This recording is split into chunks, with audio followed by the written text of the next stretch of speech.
Lorsque Jésus était sur la terre, il enseignait beaucoup plus en silence. Et lorsqu'on apprend la spiritualité, nous avons besoin du silence parce que le silence est un message. Mesdames, Messieurs, très chers téléspectateurs de la grande émission Temple du Savoir, nous avons le privilège de recevoir pour vous Maître Jean-Pierre Manzolo, dit Advatar, Lumière. 89 00 60 149, c'est l'heure de votre émission Temple du Savoir. Ici, nous avons notre manière à nous de comprendre la spiritualité et nous avons l'habitude de commencer cette émission dans les ténèbres parce que nous avons l'habitude aussi de faire appel à la lumière pour que nous puissions comprendre beaucoup de choses sur le plan spirituel. Le monde des esprits. Grande conférence à Mounien Rosalam. Le 31 décembre, comme nous avons l'habitude, na Jean-Pierre Manzolo, maître Advatar, Yangona Yambié, 89 00 60 149. Maître, bonsoir. Bonsoir Deko, bonsoir Yossina Balandinyoso, merci infiniment pour l'invitation. Très bien. Pour une première fois, nous t'avons écouté dans Ting Télévision. Arrêtez-nous d'abord par rapport à la présentation. Maître Avatar Aza Mutumoko ordinaire, mais à recevoir grâce Moko extraordinaire. Alors, Maître Avatar Aza chrétien, parce que chrétien, ils allaient quand moto à Simba la Bible te, moto nyoso azali ko aller croire na sali à Christ universel, Christ cosmique, moto nyoso a sala malam azali chrétien. Alors na ba don ya Saint-Esprit, ils en a don o ba bengi don ya connaissance. Malheureusement ba religion bazara na facilité ya kondima moto azana don ya ko sala ba miracle. Mais moto azana don ya ko limbola makambo e bombami lokola Daniel.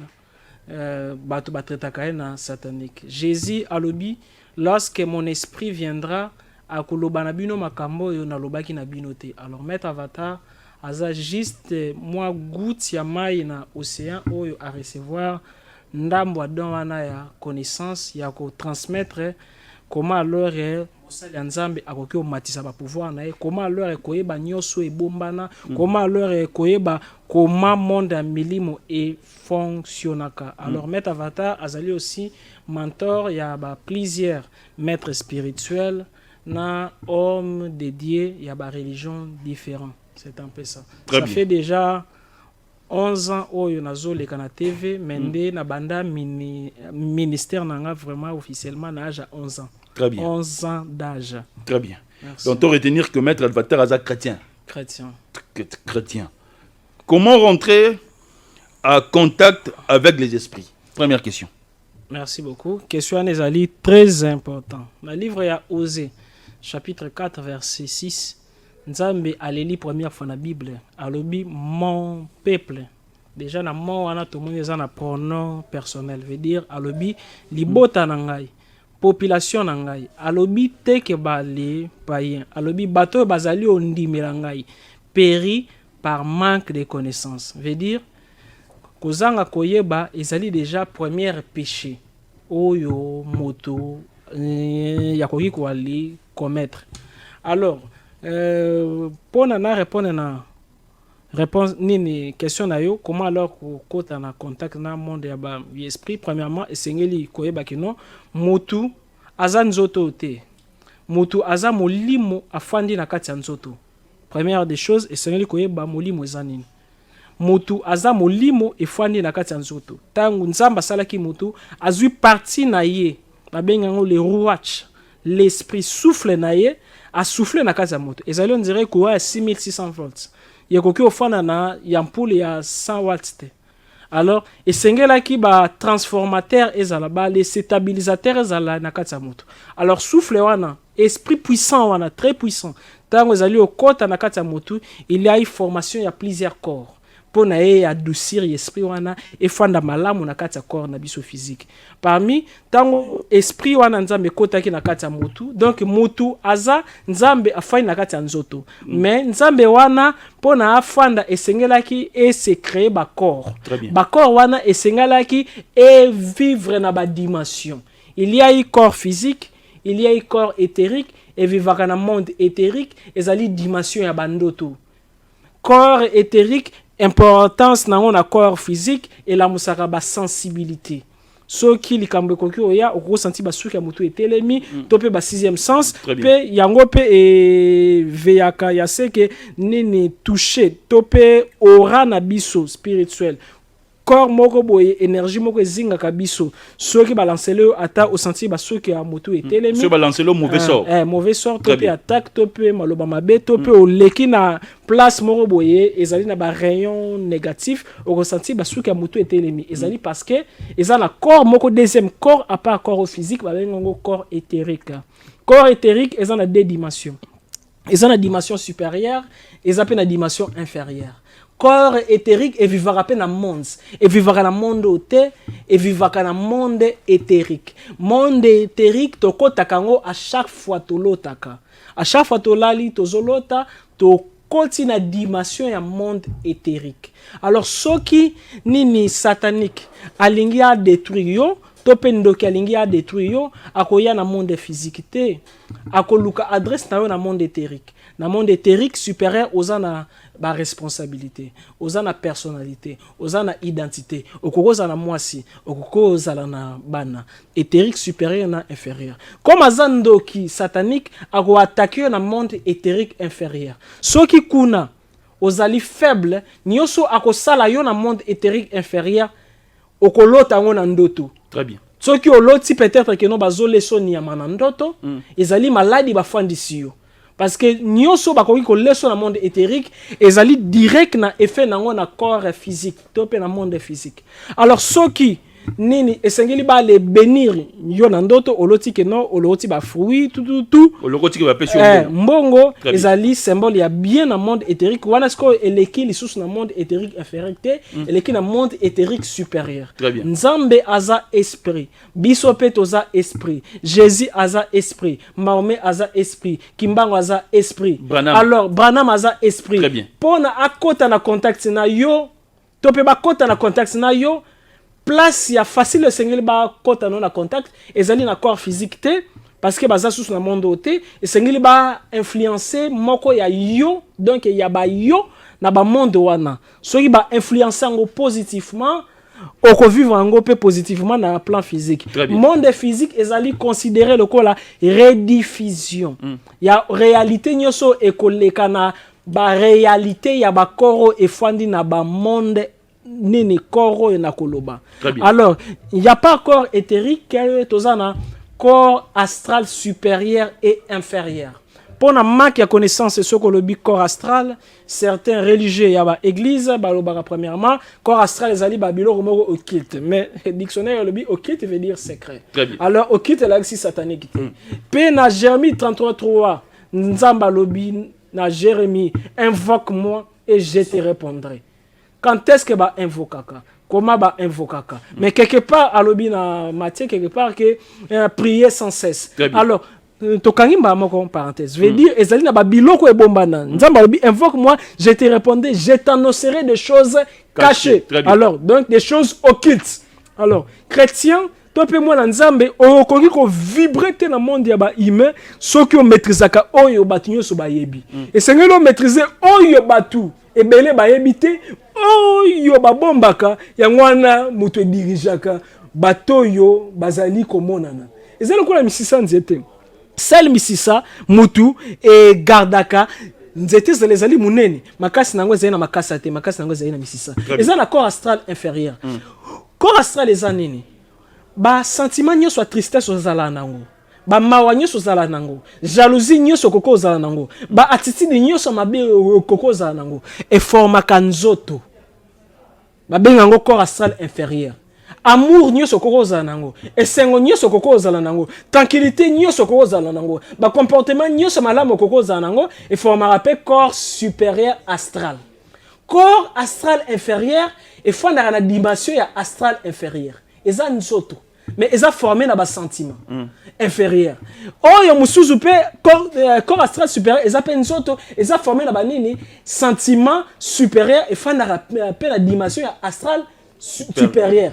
Alors tous les deux mondes astral ozali na ba vie ozali na ba réalité. Soki oza mutu moko zaka négativiste makasi ba comportement ya mabe eleki corps astral ayo inférieur yeko koma facilement influençable. Il est comme faible. Ce qui est comme faible, moto koki ko aller attaquer dans le monde astral. Comment alors yoko yeba que no bazali ko aller attaquer dans le monde astral? Monde astral nyonso, est à la supérieure to inférieure. Oyebi par maka connaissance, ezana ba église ba salisa ba to ba jeune ba kanga ba to ba ndoki. Ndoki apumbuaka, yope opumbuaka. Parce que David a lobi na Psaume 91, tu me délivres du filet de l'oiseleur. Alors que tu délivres mon adversaire. David a lobi ngai. Dieu me délivre du filet de l'oiseleur. Filet bandeke batsaka ngwapi, batsaka ngo likolo. Pelon na Ecclésiaste, Salomon a lobi avant que le cordon d'argent se brise. Seigneur aye bakango. Mais cordon d'argent zanini, na kangi parenthèse. Alors mutuer alali, na kati ya ndoto, ayebi ke aza na kati ya ndoto. Et comme une dimension astrale. Plus loin, ceux qui na kati ya ndoto, azali ko pumbwa. Et comme une dimension astrale confirmée. Alors, ceux qui basent quoi aller attaquer yo, et comme une dimension astrale inférieure. Bazo lando zalo au pumbo, et comme une dimension astrale inférieure. Ceux qui ont allé au pumbo, bazo lando te paysage ezali bien, ezali dimension astrale supérieure. Mutunyo sotan wala laka, moni monae et se dégageaka. Nzoto nae et se dégageaka, akomaka conscient na ba dimension mais susu apumboaka chaque jour. Mais ezarana singa oyo ekangaka nzoto na biso physique, nzoto na biso éthérique inférieur, supérieur, astral inférieur, supérieur, ezali cordon d'argent. Soki cordon d'argent wane katani, ya wana oyo kaka mutu akufi na cardiaque. Parce que singa wana ezalaka relié pe na mutema. Singa wana ekendaka musika yekatanaka soki ezui soit attaque spirituelle. Topé ezui accident. Topé, on a qui na purification te. Soki karaba katio yango, quelque chose ala ki mokolono ya liwate okokufa. Alors, avantage ezali ya koyeba kobimana astral consciemment ezali ke nini okoyeba soki balingi bakata yo. Et en plus okoyeba ke no soki na pambola mi na monde astral te, soki déjà ba botolinga ibomengo na ngakuna, veut dire que ba botolinga ibomengo awa.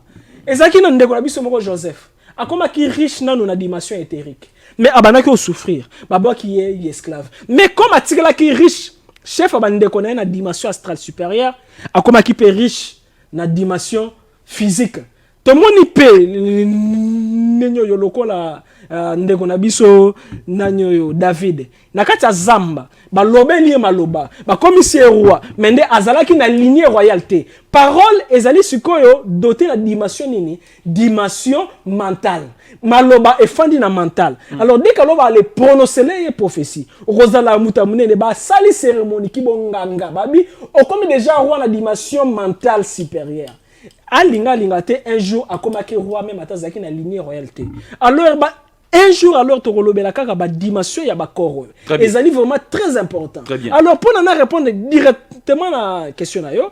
Alors premièrement esengeli koyeba ke non mutoaza mutute. Mutoaza milimo ebele fandi na kati ya kopo. Kopo wana ya sakombi ya masangu eza nzoto na biso. Ba masangu eza ba yo ngai oyo tofani na kati ya nzoto wana. Chaque comportement na yo eza na Jean-Pierre Amuyibi, eza na Jean-Pierre Serrier, eza na Jean-Pierre Ndomba, eza na Jean-Pierre Sambelaka, eza na Jean-Pierre Goigoi, eza na Jean-Pierre Bosser. Tous les défauts à Jean-Pierre eza Jean-Pierre Mobimba personnellement. Très bien. Alors jour na kokufa koto bako kundaga eza na facilité. Bato misala mabe ba ya ba kota na contact na Jean-Pierre oyo peut-être azaki na maîtrise en magie noire. Eza na bato ya nzambe bakoko kota pe na contact na Jean-Pierre oyo azaki rempli na Saint-Esprit. Ba bengo mystère ya relique. To moni na Bible nini Moïse akufi. Mais nini sala kike ange Michael na Satan ba eko wele la mikuwa ya Moïse. Ezali parce que mikuwa ya Moïse mutu nyoso soki akufi parti ya nzoto na ye mikuwa na ye elamba na ye même ata mesa simbaki ezala na ba empreinte na ye tikalaka empreinte wana ezala na ba défaut na ye ba ye ebele ba qualité na ba ye ebele ya ba défaut. Alors Satan azaki na besoin à découvrir dimension ya magie noire nino Moïse akomaki parce que Moïse a maîtrisaki magie ya Pharaon ya mabe na malamu a maîtriser qui peut magie à beau père na ye Jétro azaki magicien a maîtriser qui peut magie métatronique o alors balakisa ki na ordre Melkisedek tango moto pela ki ezali kozika te balakisa ki ba formule alors ba formule wana Michael azaki na besoin parce que même ata ba ange batangaka ba apprendaka Michael azaki na besoin ba ange va apprendre la spiritualité ba yekolaka bazana ba université bazana ba école Satan peut ayekolaka la connaissance est fractale veut dire fractale ezali na ba dimension ezali infini alors Satan a besoin à découvrir connaissance. Michael pas besoin à mener ba investigation à limite ya connaissance à Moïse. Alors et Seigneur qui ba la miku mais ba la moli mon a été. One alors un. Alors et Seigneur le koyeba que non na ran ya ba esprit. En général, parce que la réponse on a zopé ça. La réponse il y a une conférence, il y a une semaine, il y a un mois. Mais il y a on a quelques minutes. Très bien. Voilà, et balai, il y a océan et il y a tiaron la carte coupe. Alors il y a un esprit. Et nous avons 3 catégories à esprit. Nous avons les esprits errants, les esprits mixtes et les esprits fixes. Esprit errant baza banan. Ezali batoyo bakufi na temps na bango te.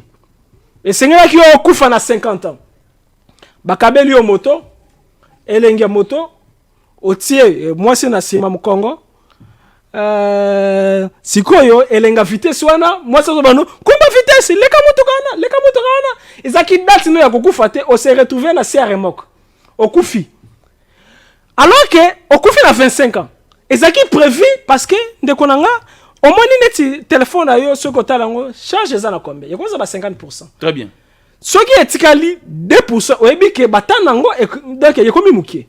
Nzambe aussi ndekonango zali otalanga yebaka ezali na ba mikolo yo tikali nango pour vivre. Ozala mokonzo zala mokonzi te. Ozala na moro zala na moro te okokoma lobati. Alors, soki okufi na buzoba na yo par manque de connaissance. Parce que aujourd'hui na ba conseiller spiritualité. Zanga nyoso mais donc ko zanga ba conseiller spiritualité. Ba conseiller molimo. Très bien. Soki o sali accident parce que ezana 3 personnes sengelo zana bango. Avocat, médecin, père spirituel. Mais père spirituel a koki jouer rôle ya ba avocat, na ya médecin. Mais médecin c'est important parce que oko tombera toujours malade, avocat azali important parce que oko kotara toujours na ba problème juridique. Mais père spirituel, ya koko obiki sayo, akoki pe ko envoûter pe dossier on appelle lali. Voilà avantage na père spirituel. Alors, ni ceux qui otali bien Israël bazaki toujours ba roi bazaki toujours ba conseiller spirituel. Alors na kangi parenthèse. Alors muto akufi na date na été. Molimo ne eko kendete. Pendant 25 ans etikali. Tellement qu'il y a 50 ans. 25 ans etikali nango, ako vivre nango comme esprit errant azali o yenga yenga. Des fois zanini, un magicien noir akoki o contacter yo, abendi molimo na yo, atinzi yo kende koyiba mama wana na wenze. Mama wana azali o teka boye, mbongo ebungi. Nakati ya bank, mbongo ebungi. Ozalaki na mbongo na poche, ebungi. Ozali o comprendre te comme ebungi. Alors ba komisi molimo na yo moyibi. Mabenyo sur sala wana ezokota na ba compte karmique na yo, c'est-à-dire na masumu na yo. Okofuta kango. Mais nanu 25 ans na yo ekokite. Alors bale yesu wana sioné na mkialo ba koki sala ke o créer même accident. Okoki koye ba volant très bien. Mais ezali o garantir yo te ke yo sala accident te. Très bien. Quelque chose est volant. Ce que alors batindeli yo esprit errant, côté magicien moko noir. Ezena ba mire invisible et ça le entre ba 12h, 15h, minuit, 13h. Ezena ba heure nango fixé, 16h, 3h. Oyo mutu azalo akene na nzela, mire moko invisible bimi, to pe remorque moko invisible bimi a tout ani, mutu ke panzani mais mutu ka oyo. Alors mais comment alors ya komi ko te faut za la kaka kuti te. Ba bimisela ke mire invisible. Mire invisible wana. Ba to ba bimisa kango. Ezalaka ba esprit errant manipulé na ba sorcier noir, na ba magicien noir. Alors, wana ezali ba esprit errant. Or, mais ba esprit errant, toza na deuxième catégorie, ba esprit fixe et nini mix. Très bien. Ba esprit mix ba salaka nini. Ba esprit mix ezali ko la ba santu. Papa Simon Kimbangu. Aza mo santu. Sainte Rita. Aza mo santu. Saint Antoine de Padoue azamo santu nani Simao Toko azamo santu. Donc tous les bakoko na biso basala ba malin parce que ancêtre za ezali kaka muto akufa te. Ancêtre ezali muto yo avivaki honorablement. Ancêtre elaki si honorable. Donc na ba kongo balobaka ne dès que lo babi ne mwana nseme elaki kaka honorable mwana nseme. Elaki si muto ba le pesi respect honorable. Alors ba les ancêtres bazaba honorable. Ba to ba vivaki vi na bango honorablement.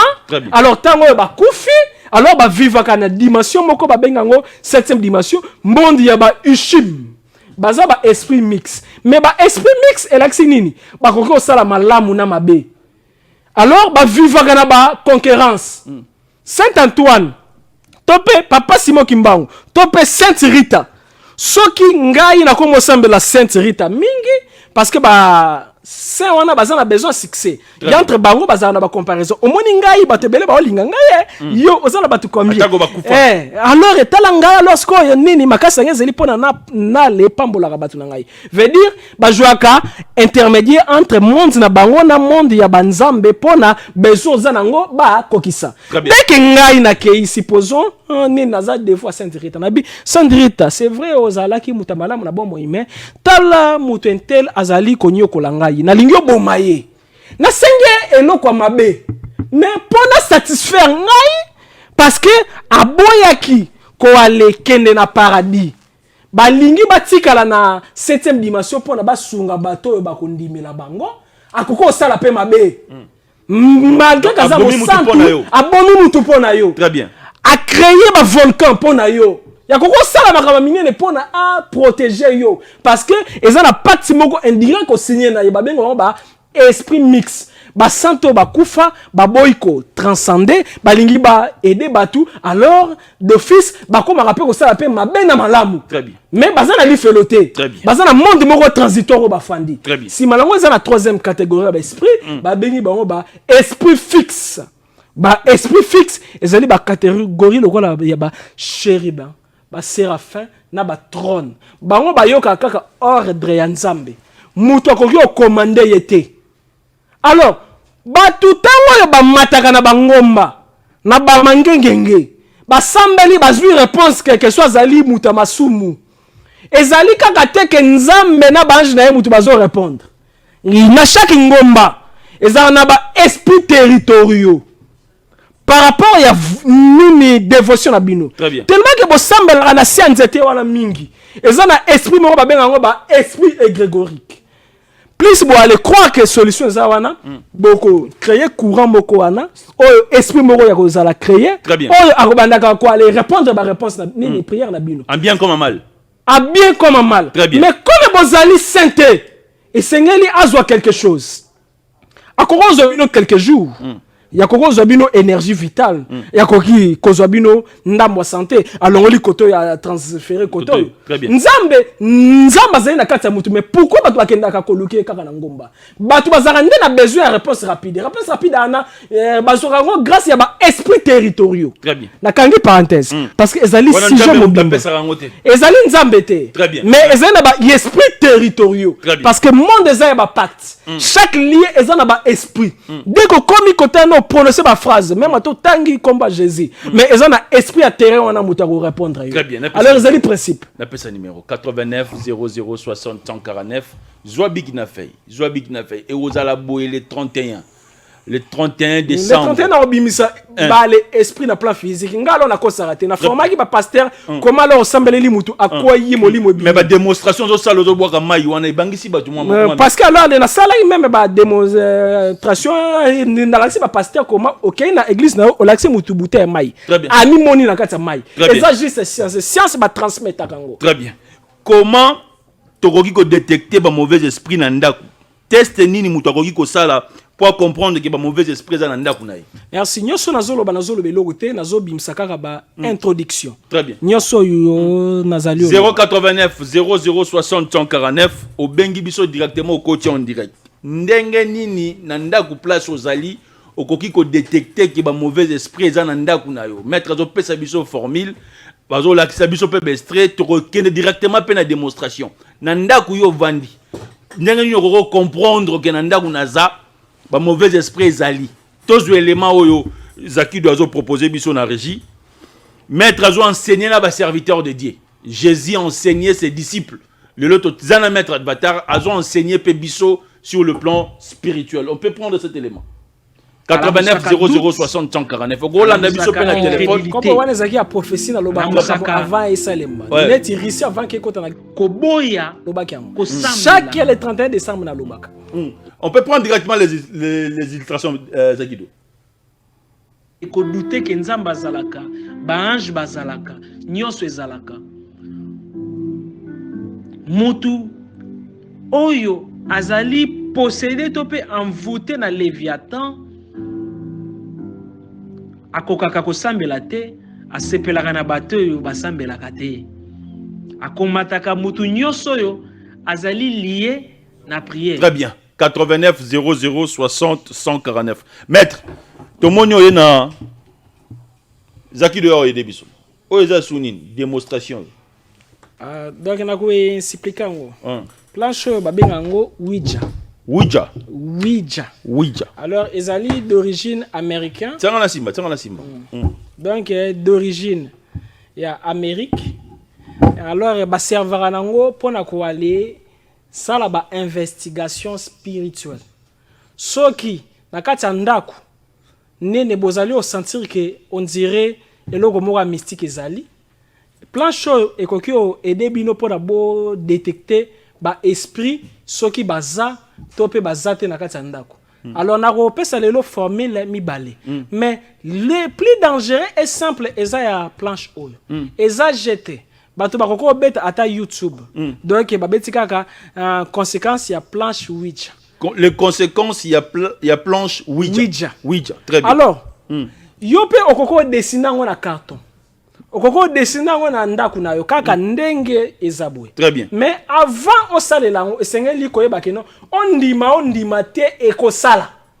Ezarate ko tout est possible à celui qui croit. Très bien. Alors ceux qui neti ngai naza exorciste. Ba ben singa na ndako moko ke batu bakokaka kofanda te ba mona milimo. Na ondimo bango bazolo bate parce que na loba peut-être bazana problème moko mental, peut-être malaria, peut-être nini. Et sengeli na sala test. Na rozwa planche yo na tiango na mesa. Oui. Na zui eloko yo ba benga kango goutte. Na le tiango na katikati côté à pentagramme. Très bien. Étoile. Ceux qui sont les likolo et la kisaka Christ. Ceux qui sont etali na se et la kisaka Lucifer yango eza na katikati. Très bien. Aidez-nous. Donc il y a la kisaka Christ. Très bien. Étoile yo il protégeaka contre ba force du mal. Oui. Ceux les a renversés, il bengaka ba force du mal. Très bien. Alors na kozwa eloko yo guto yo na kotiango na katikati. Si manango na koloba boye.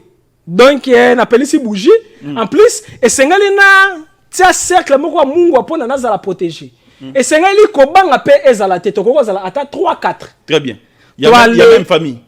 Non, ata même famille te, il y a pas camarade. Un jour toko ko même sala y espérance wana chena bino yata na minuit. Très bien. Alors ceux qui alors to aller tsango boye question donc to zala concentré. To pelisi à 100 et sengali ko ba ke non koto na molimo ba question buzo bate. Question buzo bezali lokola nini? Okufa na nini yo? Akoko beto mbata. Molimo. Très bien. Ndako ekoko ça la tremblement de terre ba voisin ba vivre tremblement de terre te. Minde koko panzana. Yokoko bela liboma. Plus c'est simple, plus c'est dangereux.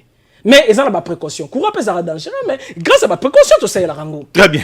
Alors, dès que o alete eloko awa bino nyo sosko bokotia misapi likolo ya eloko oyo. Planche oyo. Après concentration. Concentration zate, yango zango ma foi te. Très bien. Zate prier boye rien. Très bien. Otseka musapi. Oui. Olobi siko mutu moko sengela azala chef ya ko diriger. Yoko poser kaka question. Te simba kaka. Très bien. Yoko poser kaka question. L'esprit tu es là. Soki esprit azawana eloko yo yeko bouger yango moko. Ou ekeiti koto boni sini wana ya moi. Très bien. Eloko yeko kende kuna pouf. Soki ekei koto yo yeba ke esprit azana wana me alingi bosolula. Soki ekei kote ya sanza elakisi ke esprit alingi bon solo la te. Très bien. Wana tika. Soka lingi bo ale solo la yoko tu na e combo. Pesa ngai combo na yo. To pesa biso combo na yo. Omanya wa eza na ba lettre non A B C T na Z. Très bien. Quand tu es na ba chiffre. Soka lingi ya peso peut-être combo na e bili okomona eloko yo yeko kende yango moko. Ouais. Sans que bo ale tindika ngo. Ekepena na B L I tope Y. Très bien. Pege nini bili. Ba esprit bazara na combo. Kasi ezali molimo azali ko ante endroit wana. Très bien. Très bien. Peut-être mutumo akufa azana endroit wana. Esprit errant. On doit détecter ako pesa kombo na ye. Alors esengeli moko la bino a komaka ba lettre wana. Si manango la suka bo komona ke akomi lettre mobimba alobi makambo belé oyo bokoki o tanga. Si manango esengeli ko pese au revoir. On lebi ne ke esprit yokoki siko ko alekende. Si manango okozwa eloko yo kote nyoso zalaki ozongisi yango na étoile katikati soki osenge yeske yokoko kende soki alobi non bo forcété bo ko tieli solo ti bo ko tune sous alobi oui après bo aller kati ndek bo aller kati bo bombango esika moko secrètement bo aller tumbi ba asa bo ke bo aller sukoli na ba mungwa wana lo ale kitisa wana lo zaini ni utilisation ya planche oyo ezali réalité. Très bien. Alors les deuxième technique pour la quoi les yebake ndaku nanga ezana ba énergie ya mabe parce que grâce à oyo bokoko solo là solo li na esprit na ba lettre ezana technique ya mususu na kopesa ngo plus tard ba benga ngo écriture automatique au simbibic na relaxera technique moko plus tard soki osali ngo bongo loboko na komo okende koko na kufa to pe muto ya kufa zali wana akomi lettre yo ale tanyango écriture automatique à part wana ezana technique mo simple na ko pesa ozui vers mai yo tiango na salon OK kolala ça vers mai wana na vers moko ya propre ya clair mai pe clair soki après 24 heures et comme il flou yebaka que non ndakuno ezana ba mauvaise entité to pe ba mauvaise vibration to pe ba mauvais esprit. Ce qui m'a changé couleur. Aux yeux vert à maille. Na vert à propre. Au télémission n'importe quel endroit. N'importe quel endroit. Yo kolala. OK olala ozeli 24 heures. Ero tiakango ero yo kolongola. Ce qui est comme flou. Yebaka ke ezana ba mauvaise entité na kati ndako wana. Ce qui peut yomoni peke ba le boule d'air et ça mi belé na kati. Et belé na kati. Yebaka ke no ba mauvaise entité bazawana. Alors yokoki o procéder la purification nango. Très bien. Purification au koko tumba asa au sali prière topé ce que l'équipe au bengisi basala nzambe. Très bien. Zakido, combien de minutes tu as là haut? 2 minutes. Oh, mais tout le bien hôtel malheureusement. Jésus. Batba au 5 émissions l'année au Saranate. Maître Albatar à sa pièce rare dans ce que jouer Bevodo Kende. Ajoutez-nous 5 minutes s'il vous plaît, même 10 minutes.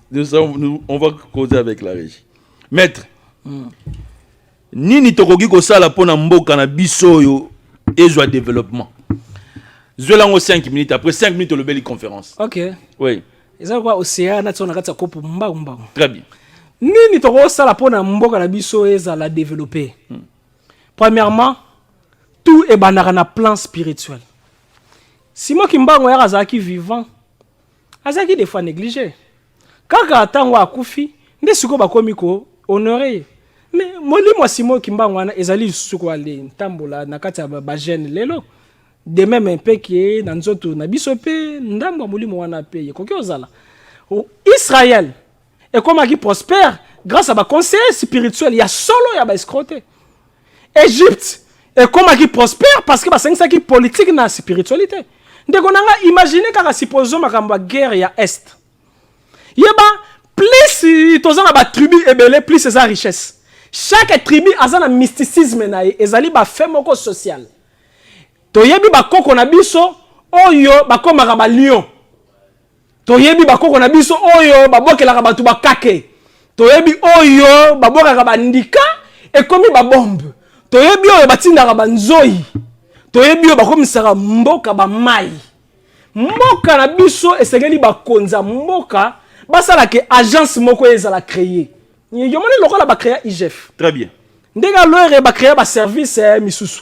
Et ba créer agence OK l'état mutazali au contrôlango. Agence wana basali ndenge nini.